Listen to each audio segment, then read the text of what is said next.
With Boruto 2 Blue Vortex Chapter 15, things have escalated again when it comes to the stakes being raised. In the last chapter, Boruto escaped Konoha and Shikamaru agreed to have a manhunt assembled to track him down. So naturally, you'd think Boruto was a long way away from Konoha, but in reality, Boruto stayed in the village directly behind the Hokage office to sit at Naruto's Hokage monument face to look over the village while he waited for Kawaki. However, we'll get into that juicy bit of information regarding their conversation in a little bit later. So we open up with chapter 15 with a flashback showing the battle of Matsuri versus Gaara, which resulted in Shinki being turned into an awakened shinjuu. And interestingly enough, the battle is occurring deep within one of Orochimaru's hideouts in the Lane of Wind, evident by the snakeskin pattern columns that are in the hideout. And the reason for it is both Matsuri as well as the small team led by Gaara have been tracking Boruto's location, but they've been unsuccessful in finding his location due to Kashin Koji's advanced genjutsu hiding the entrance where they're at, because as a reminder, Orochimaru's hideouts, they are massive underground mazes and there are dozens of hidden passages, as we learned in the Tenchi Bridge arc of Naruto, which explains why Koji took the extra steps to hide himself in Boruto, and it's for good reason. While we don't know how close the Tsunagakari Shinobi and Matsuri got to where Kashin Koji was hiding, we do know the battle itself, it is very intense. Shinki and his other two adopted siblings are trapped inside of Gaara's sand cocoons, and they're begging to be allowed to fight alongside Gaara, to die alongside Gaara, because Gaara is refusing their help. But he's come to the same conclusion that Sasuke did in Boruto 2 Blue Vortex Chapter 5, where he battled Code and his army of Ten Tails. Just as Sasuke told Boruto to flee because they can't win the fight, Gaara is saying a very similar thing to Shinki, Yodo, and Arya, and that we're seeing there's a continuation here of a theme from Naruto's manga, which is the whole concept of the king and how the younger generation doesn't grasp the importance of the king because it comes from the ignorance of youth itself. Just as Hiruzen and Asuma understood that the king isn't the Hokage or even the village itself, and Shikamaru in time grew to understand that as well, so much as the king is the next generation, it has to be nurtured. Sasuke also understood it for Boruto and Sarada and his actions in chapter 5, and right now in chapter 15, Gaara understands it with Shinki and his other two adopted children. Despite having such a serious wound directly to his stomach, Gaara is continuing to fight and uses chakra to protect the kids and is intending to fight both Matsuri and still transport the kids to safety. And it's poetic when you realize this is the same guy from Naruto Part 1 who didn't care about people whether or not they lived or died. If he viewed them as being weak, they were expendable. Yet here he is protecting people that his younger self wouldn't have hesitated to kill because they're in his way. He would have thought only for himself, and when Matsuri tells him to do just that, think of himself and nothing else, and basically get out of her way as she searches for Boruto and his helper, Gaara, he refuses to back down because the lives of the children, they are what matters the most to him in this moment. This leads to Gaara using the last bits of his power to send off the kids flying, and he's fighting a 5 versus 1 battle, fully intending to fall. Matsuri and her 4 claw grinds against Gaara himself, but he's standing proud because he's strong, powered by the strength that comes only from someone who is a Kage, or in his case, a parent, and is willing to be the nourishment to allow the tree buds known as the next generation to blossom as a result of his pending death. However, things don't go exactly as Gaara had intended, so Shinki, in a last-ditch effort, uses his Magnum Release Kekkei Genkai to shatter Gaara's jutsu, and just when it appears as if Gaara is about to fall in battle, too injured and fatigued to continue fighting back, Shinki seals Gaara inside of a Magnum Release Sealing Jutsu. Right when he's about to be bitten, Gaara, he is obviously pissed off because Shinki is doing the exact opposite of what he ordered, not as an adopted father, but as a Kaze Kage. Yet Shinki's actions show that he's the same set of mindset that a young Asuma had when he left Konoha to join the Guardian Shinobi 12, and of the same mindset that Shikamaru had at the early portion of the Akatsuki suppression arc, which is they believe that the Kage is the one that matters the most, and so Shinki saves his father, believing that his village needs its Kage more than he needs his father. Yet his actions are what leads him to getting eaten by one of the claw grimes and immediately turn into a tree, with his last words to Yodo and Arya being to flee and inform Kankuro, the acting Kaze Kage now, about what happened to Gaara himself. What's even more impressive is that Shinki, as he's telling his teammates their orders, he's still keeping his hands stretched out, using chakra so as to keep the Magnum Release Sealing Jutsu active in order to protect his father, keeping it going even after he's fallen unconscious. This is even more impressive when you realize what's going on here. so allow me to explain even further. So he's acting in a similar fashion as Tsunade back during the pain arc. So remember when Nagato took all that chakra of all 6 paths of pain and he focused it all into the Deva path and he proceeded to blow up the village using 1 pain? Well, that was 6 people's chakra in one when he did it. So Tsunade not only took the damage of all 6 paths of pain combined, but she continued to send chakra to Katsuyu to protect the thousands of villagers still alive from the attack. And even after she fell unconscious, she subconsciously sent chakra to Katsuyu even in her mummified state, because Katsuyu is directly linked to the chakra of the summoner, which in this case is Tsunade. The moment Tsunade is out of chakra, Katsuyu goes bye-bye. Shinki, through sheer willpower, is continuing to maintain his sealing jutsu on Gaara, and it even impresses Matsuri when she inspects it, and she realizes that she can't break through it no matter how hard she tries, making note of Shinki's potential since he's able to maintain a will and maintaining the sealing jutsu, even though it won't come undone as long as Shinki is alive. The interesting thing here is that we are now down to 2 Kage who have been eliminated in the time since Ishiki first popped up on the scene. Naruto was sealed away by Kawaki, and now Gaara, he's been sealed away by Shinki. Just an interesting observation to keep your eyes on, because in the anime adaptation of Naruto Gaiden, the 7th Hokage in the Scarlet Spring, around episode 24-25, when Naruto tells the Kage about the threats that are stronger than Kaguya that are coming, the Kage, they all scoff at Naruto's assertion that the next generation will be ready to protect their world if the old generation is unable to do so, and we're now down to 3 of those 5 Kage that were in that room still remaining. We then transition away from the flashback and back to the current era, where Kankuro is continuing to beg Konoha for help, saying whatever intel they have, it will be useful in helping them rescue Gaara, and most importantly, help rescue Shinki. But the only thing Shikamaru can do is offer Kankuro a warning. If they detect chakra signature that matches Shinki's, then they need to realize it's not really Shinki, but instead it's an enemy, and to treat him accordingly. This is because Konoha just went through the same thing with Hidari, whose chakra signature was Sasuke's, and had it not been for Boruto, Hidari would have killed quite a few Konoha shinobi. After finishing up his conversation with Kankuro, Shikamaru returns his attention to Sarada and Class Rep, but this is where we see the brilliance of Shikamaru on display here. He's telling Sarada and Class Rep they're still going to talk to Boruto because they need information, but he's not really talking to them. He's talking to the toad in his office that is underneath his desk right at his feet. It is a direct message to Kashin Koji: get word to Boruto, we need to talk. At this point, if Boruto had already left the village and say he was with Kashin Koji, then he now knows return back to Konoha so they can speak, and he's being careful with his actions because he knows that Ada could be watching either right now or later on at some point with her Senrigan if she chooses to look back on the scene. Shikamaru pulled a 300 IQ move here. Meanwhile, Ryu is speaking with Jura, who is once again taking the leadership role, directing the Shinjuu along the path they should go, with Jura telling him the importance of having a name. But what should stand out here is that Ryu appears to be more intelligent than the other Shinjuu, who needed to be guided along the way, and their instincts were what were driving their immediate actions. Just as Jura came across as having a higher level of intelligence, we're getting signs of the same thing with Ryu, and we see really quickly how fast he can process information, because he quickly catches Code slipping by using his Iron Sand to rip Code out of the cube where he's been hiding using his claw mark jutsu, and Shinki is preparing to kill Code before Jura spares his life due to Code being the one who created them. But that's where the pleasantries basically start and stop. At this point, Jura is in control. So the last time we saw Code in chapter 4, he was telling Boruto he was content to sit there and allow the Shinjuu to do all the work for him, and he's been in hiding ever since. And we now know where he's been. He's been watching everything via the claw marks in the hideout, and the conversation between Jura and Code, it heats up immediately and intensely. You got Code, he's getting pissed off, and Jura says that finding an Otsutsuki, namely Boruto Kawaki, it isn't really high at the top of his to-do list, and that there are other matters he wants to attend to before going down that path, and even implies that the desires to consume the chakra fruit itself is something Jura wants, and that sets Code off. This goes back to Boruto's warning to Code in chapter 2, where he tells him, destroy the Ten Tails now while you can still annihilate them, because they're going to get too powerful for you to control. Up until now, the Ten Tails, it simply sought out Otsutsuki to eat. It went by nature itself. Yet Jura, as the Ten Tails itself in human form, he has shown a startling amount of growth. He has his own desires and his own thirst for knowledge and experiences. He's gaining new sensations. He's now questioning indirectly to Code's face if his purpose is to merely be used to harvest a chakra fruit, and why can't Jura be the one who consumes it himself? Which is as big of an alarm bell as you can ring right now with this character, because it signals growth in a direction that now makes Kashin Koji and Boruto's warning about Jura make a lot more sense. He is bad news in a major way because he cannot be contained, he cannot be controlled, even by the person who is responsible for making him. Jura further elaborates, telling Code he's free to go after Boruto and kill him. He has his permission, but Kawaki's the one that Jura's interested in eating. It both sets Code off, as well as give us as readers insight into how advanced Jura's mind is. As we all know, Jura loves to read, and Jura is basically doing what you see in the 48 Laws of Power. He's already identified Boruto as being a threat, but he sees Code as a means to an end. While he has other passions that he wants to pursue before harvesting a chakra fruit, he's trying to use Code to do the work for him and kill Boruto, taking advantage of Code's already built-in hatred for Boruto as it is. Even though Code realizes what it is that Jura's doing, he makes it clear and he focuses on the fact his priority is eating the chakra fruit and eating it to fulfill Ishiki's will. But we as readers, we should be seeing how fascinating this is, because Code is unknowingly proving what Matsuri said to him in chapter 4 to be absolutely correct. So Matsuri basically called Code a literal clown, saying that it was his destiny to be used by others, and that's exactly what's happening here. Ishiki was using him to fulfill his own desires to harvest a chakra fruit. It wasn't something that Code just woke up one morning and said, I want to do this. He was being guided by that purpose by a guy that he worshipped. Now Jura is using him as a means to an end to eliminate Boruto, and the person who's eliminating Boruto, who we know is Kashin Koji. The issue is that Code realizes this is going on, yet at the same time he doesn't really realize what's going on because he's so blinded by pride, and that makes what happens next so heartbreaking only if you're a Code fan. So Code, he cuts on his Karma Seal to prepare for battle against Jura, and he drives his arm into the claw mark because at this point it's his intention to subdue Jura by force. However, we see exactly what both Boruto and Ada meant in the past. When Boruto told Code, hey, you're not going to be able to annihilate these shinjuu once they awaken unless you help me kill them now. And what Ada meant when she told Kawaki, don't underestimate these shinjuu because they are, quote, monsters and in a different league than Code. So those were not exaggerations. Within moments, Jura shoots a Biju Dama out his Rinnegan that destroys Code's arm and forces him to place a claw mark over it to serve as a tourniquet to stop the bleeding. To add insult to injury, Jura basically big bros Code by saying he's going to give his pathetic life meaning by now allowing Code to hunt down Boruto and whoever it is that is helping Boruto and kill them. The deal that they make is that Jura will give Code the chakra fruit while Code panics and he snarls, and as this is going on, Mamushi, who was made from Bug's chakra, he's laughing at Code, taking joy out of seeing the person who once bullied and threatened him in the past being pushed to his breaking point here, which is very fitting when you look at what Mamushi's name means. So Bug was a pun on computer bug, just as all the car inners, they all had names that had tech puns to them, but he was also a pun on just bugs in general. Bugs scurry away. Mamushi is the name of the most venomous snake in Japan and the most dangerous viper in Japan. Just as the viper sits there silently waiting for its target, Bug was watching as well as taking joy in Code's suffering. Even though Code tries to maintain some level of pride and assertion of control by vowing that he'll be the one that laughs in the end, he is once again running off with his tail between his legs, doing the bidding of another person, and likely knowing that Jura has no intention of giving him the chakra fruit. This whole exchange by Jura and Code, it can be boiled down to a show of force to assert dominance over somebody you're in a conversation with, and Jura basically pulled that off here. To use an analogy, Code is the bottom girl that works for a pimp who goes out there and hits the corner to make money, hopping into cars and etc. And Jura is the pimp who takes the money. Jura basically told him, hey, bottom girl, go get me Boruto, kill them, and then I might give you a chakra fruit after the fact. So right now, Jura is the one in complete control. Now, we then learn not only does Ryu want to kill Code, which Jura doesn't even object to. He views Code as expendable, but Ryu's target is also Gaara, who is currently sealed away, which makes it all the more likely we're heading towards another rumble in the Land of Wind, which means Kashin Koji better be packing up that U-Haul to get his and Boruto stuff ready to move before Code and Ryu pull up looking for them. Meanwhile, Boruto sitting at the Hokage monument between the central business district that is behind the monument in the background, and he's overlooking the old Konoha where Naruto grew up and where the Hokage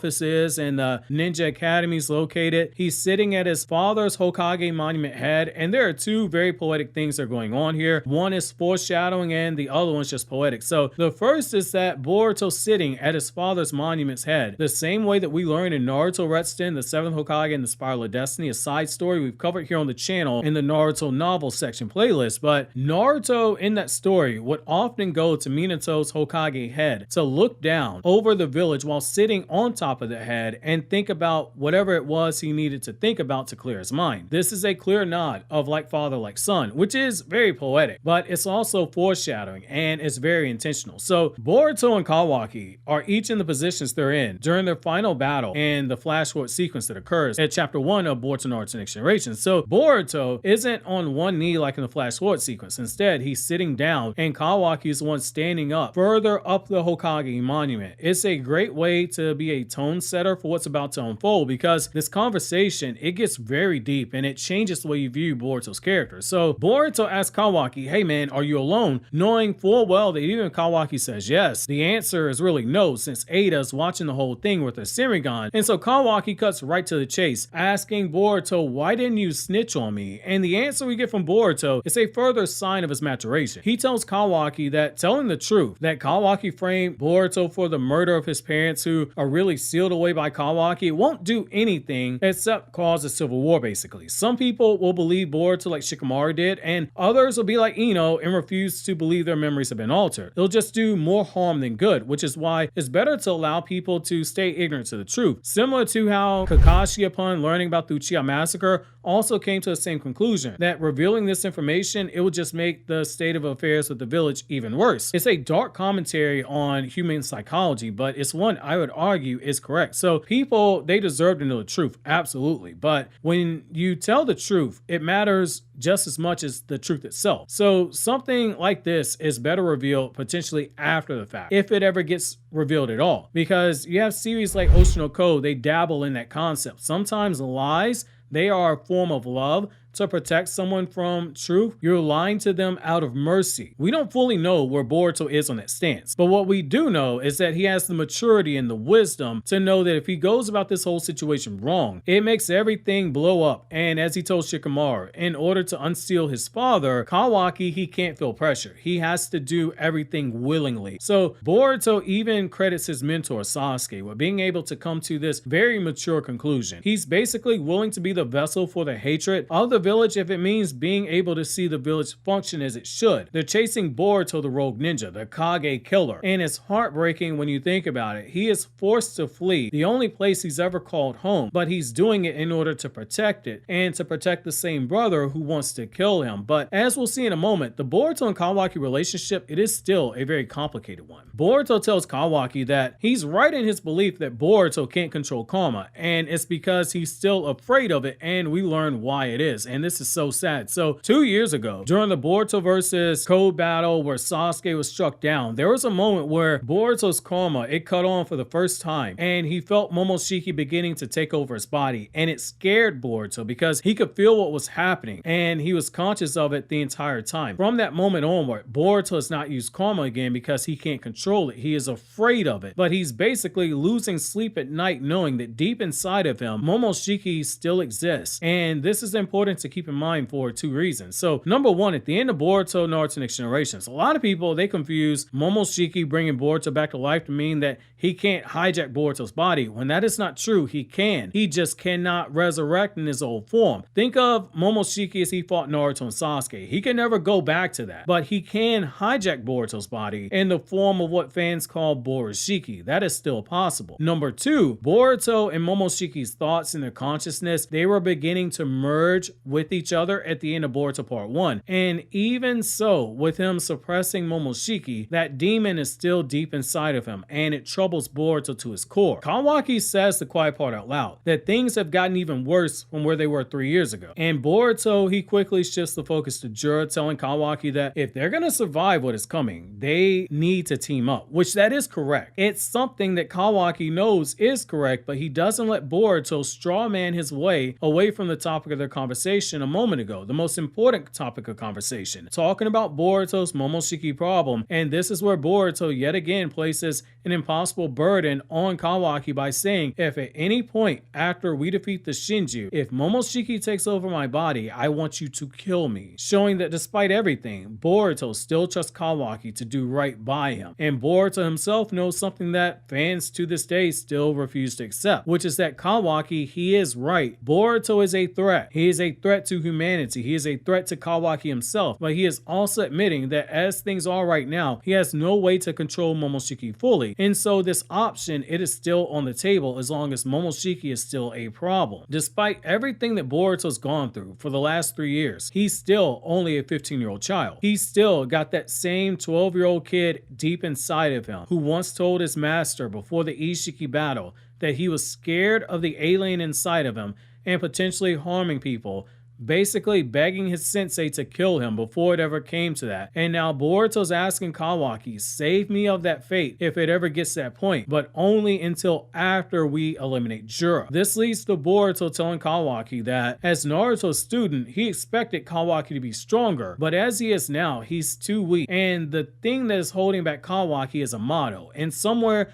that sussy Baka power level for Amado, it just went Super Saiyan because Boruto just put this man's business out there. Boruto tells him that Amado has been affecting Kawaki's true power because of his own selfish reasons. He wants to use Kawaki, and the whole time this is going on, Amado is watching through Kawaki's eyes because Kawaki is a cyborg that Amado created. Let's do quick clarification here since we still have people who confuse androids and cyborgs. So we'll put this as simple as possible. An android would be Vision or Ultron from the Marvel Cinematic Universe. They are robotic beings with human features, but they themselves, they are not human. They were never born as humans. Cyborgs are what we have in Boruto. Cyborgs are naturally born humans like Kawaki and all the car enters from Code to Delta to Kashin Koji to Ada to Damon. Cyborgs are human beings who have had their bodies mechanically enhanced. Kawaki's entire body is a scientific ninja tool, as is every single car and a member, including Kashin Koji, who is a clone of Jiraiya, and Delta, who is one of the 4 remodeled clones of Amado's daughter, Akubi. Think of them like 17 and 18 from Dragon Ball. They are still human beings because cyborgs are humans, which is why 17 and 18 could still start families. Now, as you would expect, Amado is not pleased by Boruto explaining all this, and he quickly pieces together the truth, which is that Kashin Koji is alive, and Amado has now realized he's made a miscalculation. He assumed that Kashin Koji was dead, because the Ishiki battle, it was a suicide mission. Kashin Koji was not supposed to live, yet Kashin Koji is the only person who could have given Boruto the information, and now Amado's mind, it is racing. There's a problem, he needs a solution. Boruto is spilling tea, and he's making it known he knows most of what we do as the audience. Not everything, but he knows most of it. That when Amado restored Kawaki's Karma Seal, he messed with Kawaki's power level, likely to his own benefit. However, what Boruto doesn't know is that Amado placed a control option inside of Kawaki to shut him down if it ever came to it. Boruto tells Kawaki that